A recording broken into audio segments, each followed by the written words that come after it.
We're in Chicopee, Massachusetts, alongside the First Baptist Church of Chicopee. This was the church of the Bellamy family. This is where Rufus Bellamy gave the sermons and did the Mass. He was the minister at this church. It used to be located on a street that was a couple hundred yards away, and it was made out of wood, but they took that down. And in fact, the whole association started up in the year 1828, and it started in a tiny little building in Willimantic, then moved to a school in Willimantic, then they moved very quickly to Market Street and had their own church there, a wooden church. And as you can see, it's a very nice church on the old part. The new part was made in 1995, and you could tell anything from the door, including the door backwards, is the new part. And so we're going to concentrate on the old part. That's what the Bellamy family would have been associated with it, and this church will always be associated with him.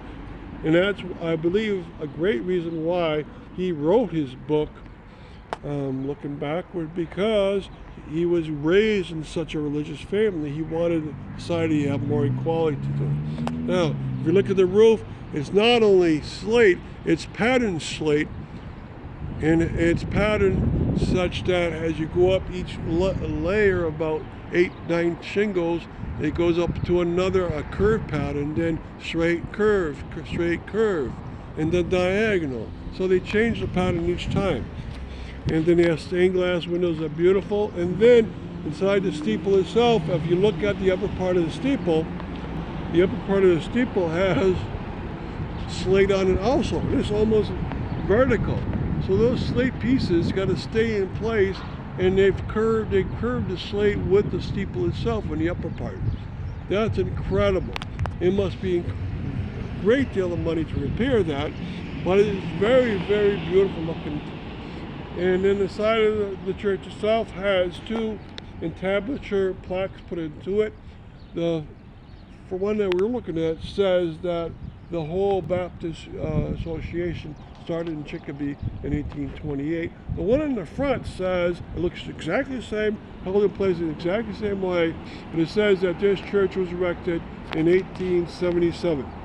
And so Rufus Bellamy was the pastor here. He was the pastor at the old church for decades. He was the pastor at this church for 9 years until 1886 came around, when he retired.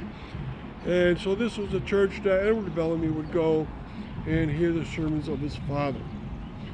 So it's a very historic church. I hope it lasts. And you can see that the pattern they put into the steeple itself leaves the bricks exposed at each one of the octagonal sections. It's 8-sided, and there's a seam where you can see the bricks, and they kept that when they put the modern section on.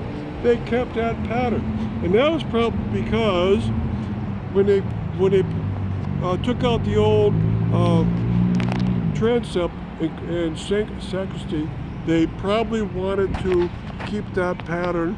And as you see, that pattern is kept. That's modern brick. Okay, so they've done a lot, and both sides are very nice. But the nicest side, of course, is the front, but it fronts onto a busy street. And the second nicest side is the parking lot. And nowadays it's called the First Central Bible Church. And so it's not necessarily a Baptist church anymore. It might be, but it might not be also. Okay, so it's about almost 150 years old, and it looks gorgeous still. And what neighborhood is it in? It's only about 300 yards away from the Edward Bellamy home. It's only 100 yards away from the St. George Church. It used to be another church across the street that was taken out. And so a lot of things were here. Thank you for coming on this section of the tour.